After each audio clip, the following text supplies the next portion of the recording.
And we are live. Welcome, welcome, welcome to you all. This is Tuesday and it is 4 p.m. ish. And I am Hank Phillippi Ryan, your host of A Mighty Mystery on a Mighty Blaze. I am the author of 13 thrillers, including my new one, Her Perfect Life, which is just out to starred reviews from Kirkus and Publishers Weekly. And after 2 weeks is already in a second printing. So I thank you all for that. Today, we have the absolute joy and honor of interviewing Tamron Hall.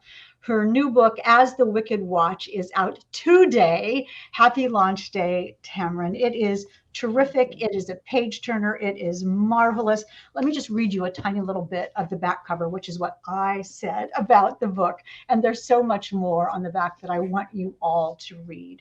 But let me just say, I said, wow. Tamron Hall knows how to tell a story, and that is true on every page. Unflinching, revealing, and authentic. And there is a lot more here about this, but I want Tamron to tell us about it herself. And let me just say to you all, there is a giveaway. We are giving away a copy to one of you lucky listeners. Today, you will get your own As the Wicked Watch, not this one, because I am keeping this, Tamron. Congratulations. Emmy-winning reporter, talk show host, all-around fabulous network, a journalist in every way, philanthropist, and a supporter of women's businesses, and just a fabulous person in every way. Congratulations on your launch day, Tamron. Thank you. Your words mean so much to me, and having this opportunity to talk with you about this novel. You said at the end of the introduction, part of what I enjoy doing most is celebrating and uplifting other women. And to have you do for me what is part of my very mission. This is how I was raised by my mothers and my aunts and all of the female tribe around me.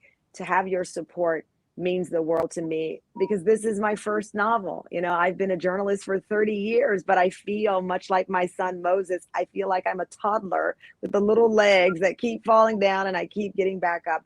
And having admired everything that you've done over your career and used you as a source of inspiration, it's just it's quite surreal, to be honest with you, to be here right now talking about this book with you and all of the people joining us today.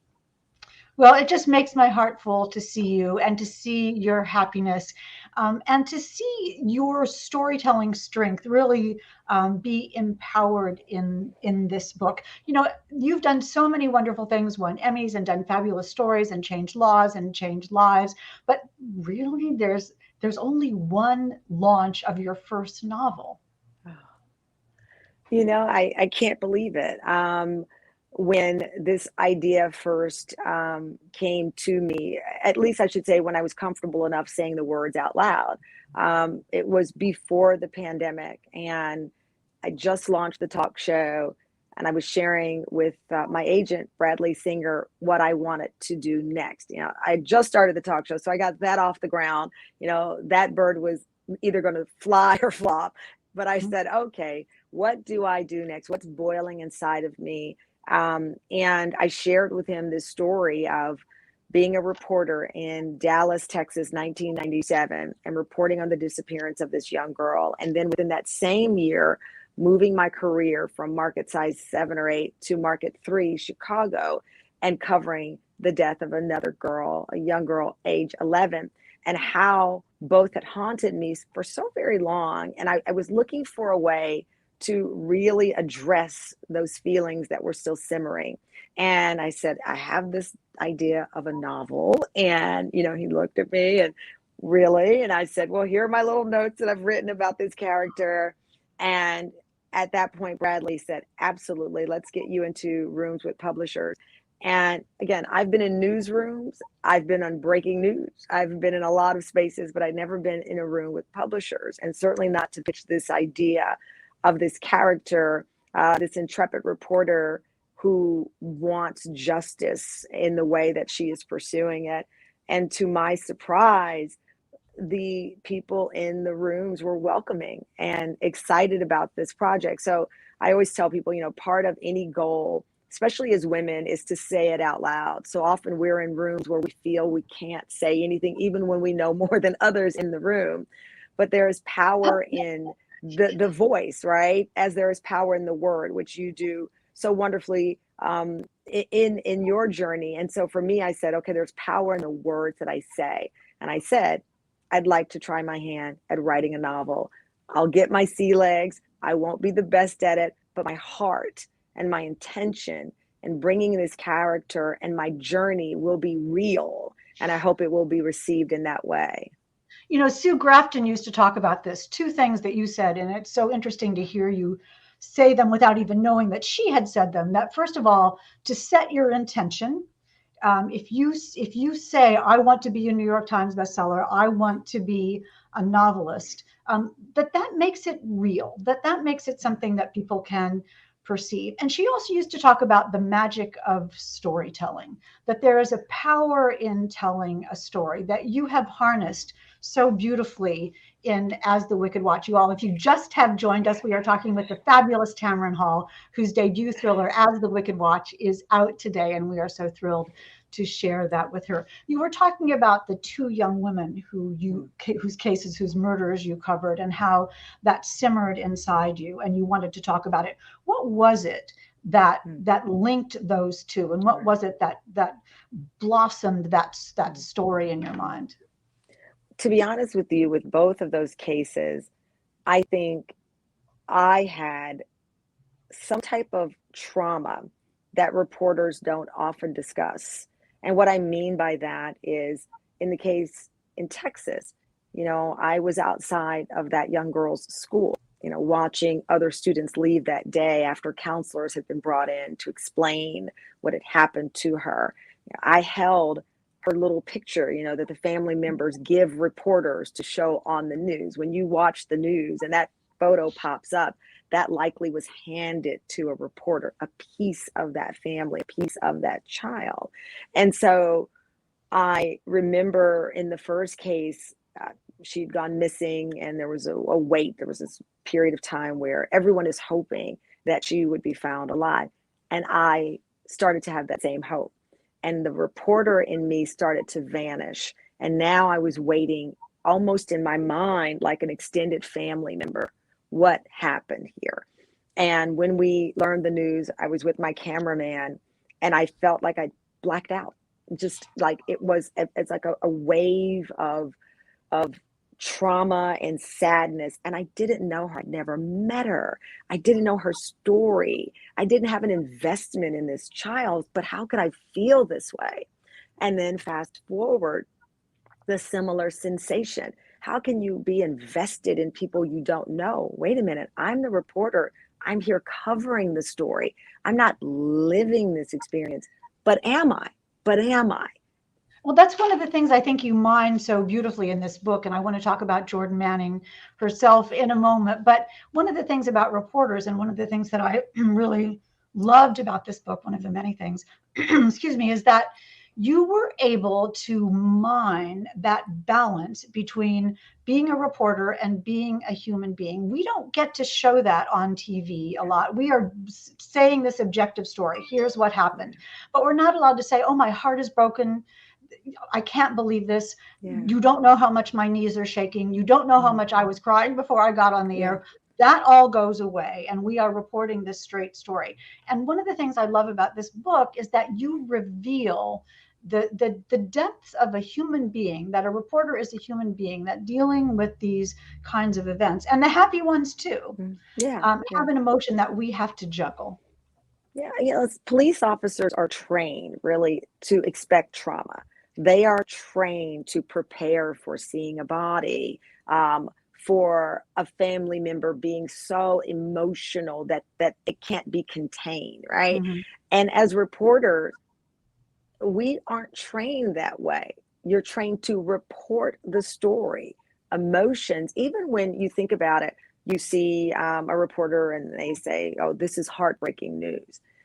It's said with a staccato, with a flatness so many times, very different than how you would say it if you were really talking with a human being. There would be something more from the heart, from the chest when you say heartbreaking. Reporters, that's right, we're standing in front of a heartbreaking story for you today. You're inches from where a child missing or someone was injured and there's been a tragedy, and you're standing there stoically. So with Jordan, this was an opportunity to see, as she, and we see the scene at the vigil, she's navigating, she's doing the job, she is looking for the source, looking for stories, trying to understand this young missing girl. But then what's really happening to the body and the mind inside? And what does that do? What does that activate in her, that compels her to cross the line into activism, perhaps? Yes, exactly. And it's something that we're not allowed really to talk about. And I think you're so brave and fabulous to have mined that in As the Wicked Watch. Let's talk about Jordan Manning. This is the first of the Jordan Manning series. That is fantastic. How did you design her? How did she come to life in your mind? Was she the first person? Was she the first thing you thought of about this book, or was it the story that came first? I thought of her first. I didn't know her name. That came to me much later. But I thought of her as, it was almost as if she was inside of me and escaped. She escaped from a fortress, if you will, that was my vessel. And so I knew her. I knew her texture. I knew the troubled love life. I knew the friend circle that she would need to do this job.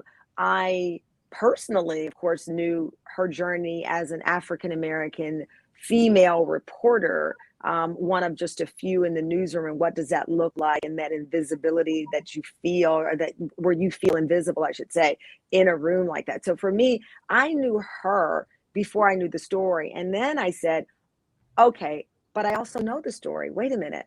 I want Jordan to go back and feel the way I felt in 1997. And how is she going to handle this? And that's what brings such an authenticity to your books. I mean, the idea, you can tell a reporter wrote this book from moment one, because it starts with a ticking clock. It starts with that you're about to go on live. It starts that with you, the reporter, Jordan, is about to go on live. And it starts with something else happening. The stakes are instantly high. The clock is instantly ticking. And that is all about being a reporter. Was it fun for you to be able to finally talk about this through Jordan? I know exactly what you mean. You know what it was? It was liberating, right? It was fun to see my husband peek over my shoulder and to say, "What are you doing? What are you saying?" And I'm like, "Shh." That was fun. And it was fun having this secret, right? I'm creating this, and I have very few people who know what I'm doing and know what it is. They'd heard that, I was writing a book, and I'm sure many people thought a novel or a fashion book or a beauty book. So there was this idea of secrecy, that I had a secret, and I have this secret friend, and her No, name is Jordan wait. So Manning. you didn't really tell anybody what you were doing, or you didn't? No, Oh, no, how no, I did you didn't. make? Go ahead. Well, we were in the middle of the pandemic, right? So I'm not socializing a lot. And I don't think it was necessarily a plan to keep it private, but I kept my pregnancy private for 32 weeks. So clearly I have a pattern. I have an MO. So so for me, I also wanted to grow her and grow this story before having a lot of feedback, a lot of noise, and I don't mean noise in a negative way, but again, this is my first opportunity to write my thoughts down in this way. When you're a news reporter, journalist, especially that covers breaking news, as I've done for many years, you walk in, you get the story, and you may spend 12 hours, and that is consolidated to 1 minute and 15 seconds. But the Boom. thing that's wonderful about it, and the thing that makes it be so connected, is that you spent 30 years as a reporter learning how to tell a story with a beginning, middle, and an end, with the character that you care about, with the problem that needs to be solved, where in the end, there's some justice, so important, and you get to change the world a little bit. So your brain understood that structure going in. Do you think that made a difference? I do. I think that for me, to your point, I I understand the world of journalism, how I start the story, and how that 1 minute and 15 seconds has to end, right? Mm-hmm. And so, what I tried to do in the process was expand that. What does it look like? I also pulled from covering Deadline Crime. The first season of that show initially was me standing there tossing to reporters who'd covered the story. And then by season 2, I went to the producers of the show and I said, I need to be in the room with these individuals who are telling their stories. It's not, my wiring is not to be on the sideline of this. I've got to be in it. And so that then expanded the storytelling. The novel is an extension of that, but so very different. I mean, I can't stress it enough. I bow down to anyone who writes a novel, especially a crime novel, who captures not just the crime itself, but the humanity surrounding that. So I really did take from my experience with deadline crime, but doubling down on the need to provide the human touch that I hope I bring to my talk show, that I hope I bring to any project. And I just kind of rolled the dice, right? I rolled the dice and I kept reading and I kept studying and researching how and what people respond to in the world of thrillers, in the world of understanding why we are interested in stories that aren't happy, right? Like what makes us interested in that? I think it's about justice. You said that as the show began this afternoon, that's one of the things that's in our hearts about it. You remind me too of what Joseph Wambaugh said. It's not a good book is not how the detective works on the case. It's how the case works on the detective. And that's what you show in your journalism, and that's what you show in this book so much. Was it fun to write the book? Was it difficult? Did you use a computer? Did you dictate? Did you write it longhand? Yeah. I voice dictation a lot. I spoke because listen, I have a toddler, I have a 2-year-old, and I was doing my talk show from my home because of the pandemic. And I, as you can see, have really long nails. So I type really slow. I don't recommend this for any writer. So long fingernails, I don't recommend it. And so I started to use modern technology, clearly with voice dictation. I also have, and I'm not sure if you experience the same thing, ideas and thoughts that come to me in that middle ground of sleep where I'm not quite asleep, but my mind is still active. And I learned to keep something near me to record instantly when I would wake up with these ideas, because if I waited until 7 a.m. or 6 a.m., they were gone. So for me, the writing process, well, they call that the alpha state, I think. Oh, you and I are just going to talk over each other for the rest of the time because we're both so excited about this. They call that the alpha state right before you go to sleep. And I used to practice my interviews with people in that state. I would say, here, I'll say this, and then he'll say this, and then I'll say this, and then he'll say this. And it becomes real. And without your brain sort of editing yourself, ideas just start to bloom. That's exactly what I experienced. Exactly that. I would dance the conversation, it's a waltz in some ways, and I would move through the room of my mind in these conversations and then put it all in words and onto my phone. Let's go back to Jordan Manning for a second. I'm loving hearing about your writing process, and I could do this forever. Sadly, we do not have forever. And I want all of the people who are here with us this afternoon to understand a little bit about why this particular story was important for you to write, and what was your goal. When people put this book down, you want them to say what a good story that was, and I will never watch television the same way again, think of the world the same way again. How do you want people to change as a result?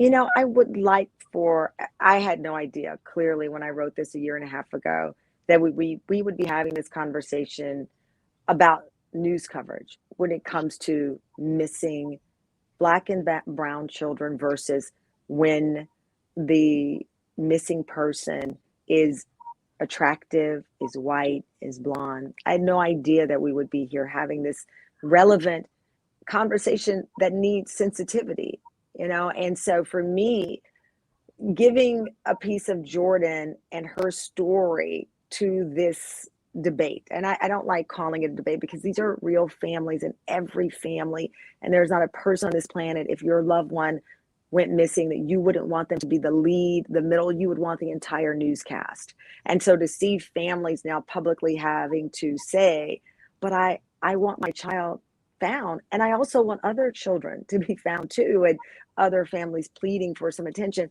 I never imagined it would be a relevant topic in the way that it is, but I hope that through this character, whose life is inspired by my own, whose this case is inspired by a real case, it can add some thoughtful perspective, right, to the dialogue of something I could never have imagined would be the lead story just as this book was coming to publication. And I think that would be a part of my contribution. I've now had an opportunity talking with you and even on my own show to use this book as a launch point to say, why are people covered in different ways when they go missing? And it's not a debate, as you say, it's a realization. It's an opening of our eyes to a reality that you handle so beautifully and take on head on in this novel, which then gives you this opportunity to talk about it on your show with the Tam Fam, with all of us, and here on Mighty Mystery, and in Book World as well. Your voice comes through, so, and your heart comes through so beautifully in As the Wicked Watch. Was it a joy for you to watch yourself emerge as an author? I mean, I've read so many thrillers, and this does not seem like a debut novel. This is written with confident hands, and we know we are in the case of a storyteller. We are in the hands of a storyteller. What was that like for you to add that to your resume? I have to be honest, and I know this isn't a word that we like to say out loud too often, even though the world tells you to be proud of yourself. When you say you're proud of yourself, especially women, you get some pushback on that, but I'm proud of myself. I stepped out of my comfort zone. I looked into the mirror of my heart and re-examined things that I wish I'd said and done different as a reporter around Jordan's age. You know, she was able to say things and is able to say things that I don't know if I should have. I don't know. I still don't know, but she is, right? And so to step out of your comfort zone, I'm now 51. I hope it serves as an inspiration to other people who are tempted, maybe not to write a novel, but to do something out of your comfort zone. Our show is in our third season. It's defied expectations. I got an Emmy for that, you know, and never could have imagined. I was in my bathrobe when I learned that I got an Emmy. I'm like, oh my gosh, my hair's curly and there's an afro and all those things.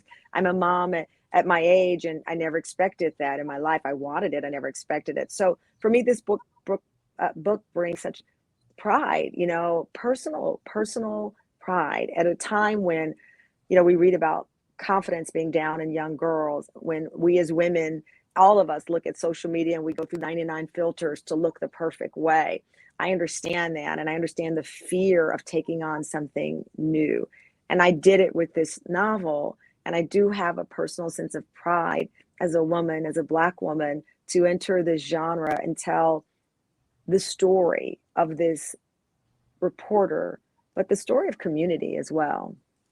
You have empowered all of us with this book, As the Wicked Watch. We've put up some links in the chat for you to buy this if you haven't already. So I know you're going to run right out and get As the Wicked Watch, not right now, but in about 10 minutes when our program is over. I would love to, and Angela is saying, just received my book today and I am already loving this story. Hooray, Angela. And welcome to all of you, Phyllis, who is here today, Bozania and Catherine, and so many people are joining us today. I'd love to take some questions if you have 2 seconds, Tamron, from the audience to see what they'd love to know. Of course, I have a million more questions because I do want to ask you while they're looking for the questions. Oh, what books, says Marju from Finland, what books or authors have most influenced your own writing? I'd love to know that too. Wow, you know, I have to tell you, for me, my inspiration came less from, and I know this sounds interesting to say, it actually came less from the literary world and more from the storytelling in the long form of like a show like Dateline, right? Because Uh-huh. I was trying to do something, I couldn't copy what you do. I couldn't copy. It would be inauthentic to me. It would not have resonated. So I needed to be inspired from my world and the holes that I saw, and both the ways that I admired the storytelling of like a Dateline, a long Mhm. form crime show, and extending this beyond that. I think that if I'd obsessed over people that I admire, I would have been tempted to copy. And so I tried my very best not to do that. I know that, what is it? Imitation is the sincerest form of flattery. That said, as I didn't look at the Oprah Winfrey show and use that as an inspiration for my show, I tried to follow that same mantra, because when you are standing amongst greats like yourself, I'm a mere mortal and I've got to behave as such. I don't have the superpowers of creative knowledge of structure of crime writing as you do. So for me, I had to take a chunk from my TV world and use that as the inspiration if But I that's was going to be storytelling. my true voice. But that's true. I mean, I didn't start writing. It's interesting. I didn't start writing fiction until I was 55. After I had been a television reporter for 30 years, just like you. It's pretty interesting to realize that we have other powers, that we have other talents, and we're sort of old enough, forgive me, I'm much older than you, but we're sort of old enough to say, you know what, I'm going to try this, and it could Yeah, work or it yeah, couldn't work, but that'll be okay. At least I'll yeah, know. And so we're sort of the poster children for following your dreams yeah, yeah. at midlife and taking another step forward.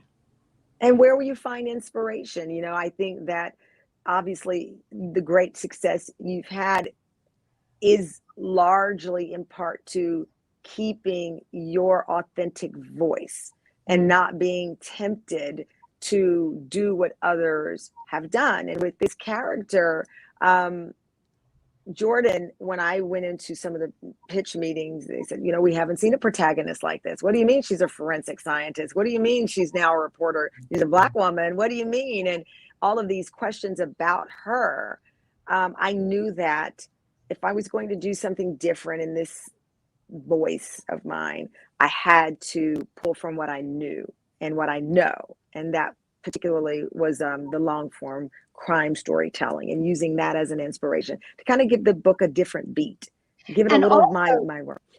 and also not only the crime story and not storytelling, the true crime storytelling, and not all only the Yeah, beat. I'm talking so fast, I want to get you out of here. yeah. No, no, no. For your next interview on ABC, which is incredibly exciting, but not only the long form storytelling and not only the beats that are necessary in telling a good story, but this is such a cinematic novel. When I was reading this book, I thought, oh, I can just see this. The woman knows about video. So you know how to translate video into words. And congratulations on this.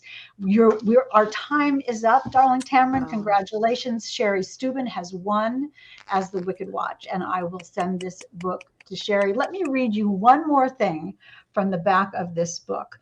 I just happened to say, this is the first of what is sure to be a long running series from a beloved and talented journalist. Congratulations, Tamron.